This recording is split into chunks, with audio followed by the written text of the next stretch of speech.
السلام عليكم، مرحبا بكم في قناة ريحانة الأطلس. تنتمنى هذا الفيديو يلقاكم في أحسن الأحوال وبصحة جيدة.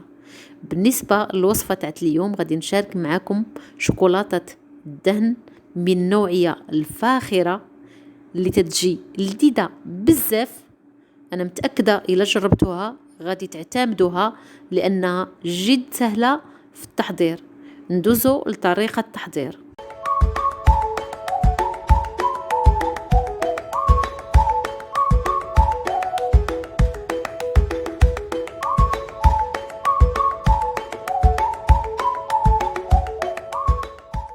نبداو على بركة الله. بالنسبة للمكونات غادي نحتاجو هنايا 350 غرام ديال الحليب المركز المحلى. هذا الحليب المركز المحلى انا راح حضرته منزليا، راه تيجي بحال اللي تنشريو تماما من حيث الملمس ومن حيث المذاق، وتيتقام علينا اقتصادي. راه غتلقاو الرابط ديالو في صندوق الوصف اسفل الفيديو. وباش زوين راه تيصبر معنا حتى ل4 شهور، ما تيوقع عليه والو في الثلاجه. غنحتاجو نصف كاس ديال الزيت النباتي ما يعادل 80 مليلتر، من الافضل تكون نوعيه جيده. غنحتاجو 50 غرام ديال اللوز، انا حمصته بقشرته وطحنته مزيان حتى طلق الزيت ديالو. يمكن لكم تعوضوه بالبندق لكان افضل. وبالنسبه للكميه تقدروا توصلوا حتى ل 100 غرام ولا 150، راه تيجي زوين بزاف في الشوكولاط. وغير 50 غرام راه كافيه. وغنحتاجوا كذلك 50 غرام ديال الشوكولاط الاسود.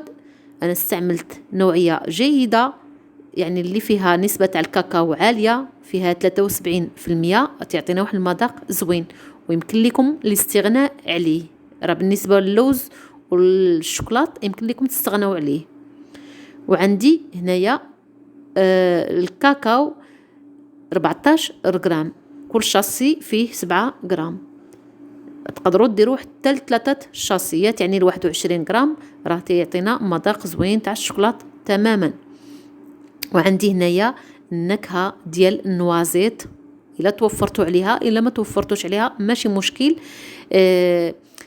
الا توفرتوا عليها تعطي المذاق بحال الشوكولاط اللي تنشريو تماما، النوعيه الفاخره. هنايا بالنسبه للمكونات غادي نوضع كل شيء في هذا الغراف ديال، يعني انا غنضربهم بالميكسور. الا كنتوا غادي تستعملوا الخلاط الكهربائي وضعوه في الغراف ديال الخلاط الكهربائي مباشره. يعني ضفت الزيت على الحليب المركز المحلى، الكاكاو والشوكولاط الاسود. يمكن لكم تستعملوا النوعيه العاديه ماشي مشكل، وتقدروا تضيفوا اكثر حتى 100 غرام ولا 150 ماشي مشكل. بالنسبه للشوكولاط واللوز الا ما توفرتوش عليهم ماشي ضروري، يعني راه تيجي زوين غير بثلاثه المكونات، يعني غير الحليب المركز والكاكاو والزيت راه كافي باش نحصلوا على شوكولاط تاع الدهن اللي لذيذ. ولكن الا بغيتوا تحلقوا عليه شويه ويجي يعني يجي غني، تضيفوا اللوز والشوكولاط. وغادي نضيف النكهه ديال النوازيت كما قلت لكم حتى هي الا توفرتوا عليها، الا ما توفرتوش عليها ماشي ضروري. صافي هنا غناخذ الميكسور وغادي نخلط المكونات مزيان. تقريبا بقيت تنخلط فيهم واحد 5 دقائق هكاك، ما بين 4-5 دقائق، وانا تنخلط فيهم مزيان. يعني خاص يكون الميكسور ديالكم يعني صحيح شويه باش يتحكم باش يخلط، لان القوام تيكون ثقيل. وكما ما قلت لكم تقدروا ديروهم في الخلاط الكهربائي، راه بحال نفس النتيجه. صافي هنا من بعد ما خلطتهم مزيان، طحنتهم مزيان بداك الميكسور كما تلاحظوا. هذا هو القوام ديالو، غادي نوري لكم كي تيكون هكا. وفاش غادي نخليوه يرتاح المده ديال 24 ساعه ولا 12 ساعه، راه تيجمد ما تيبقاش هكا، غير تيبرد تيولي عاقد. صافي هنا انا خديت واحد القنينه وغادي نوضع فيها الخليط.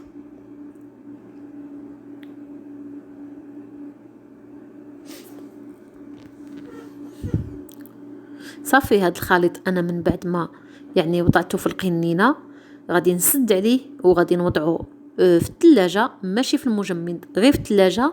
صافي وغنخليه خليته انا بالنسبه ليا راه خليته ليله كامله صافي. وغادي نتلاقاو من بعد باش نوريكم الشكل ديالو كي تيولي من بعد ما تدوز عليه ليله كامله. هذا هو الشوكولات كما تلاحظوا من بعد ما بات ليله كامله في الثلاجه. هذا هو القوام ديالو كما تلاحظوا راه تيعقاد تيولي بحال اللي تنشريو تماما. انا متاكده الا جربتوه راه غتعتمدوا هذا الشوكولات لان تيجي احسن من اللي تنشريو ب1000 درجه في المذاق.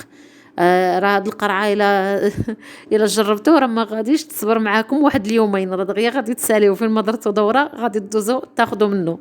راه تيجي لذيذ بواحد الشكل اللي كبير، ويعني صايبناه في الدار عارفين اشنو تناكلو، ماشي بحال اللي تنشريو عامر غير بالزيت. راه ما فيه حتى الكاكاو، ما تيديروش كاكاو، تيديروا غير بديل الكاكاو وتنشريوه بثمن اللي مرتفع. انتما كما تلاحظوا القوام ديالو راه تيجي رائع. انا هنا دهنت واحد الطريفات ديال الخبز باش نوريكم يعني كي تيكون القوام ديالو.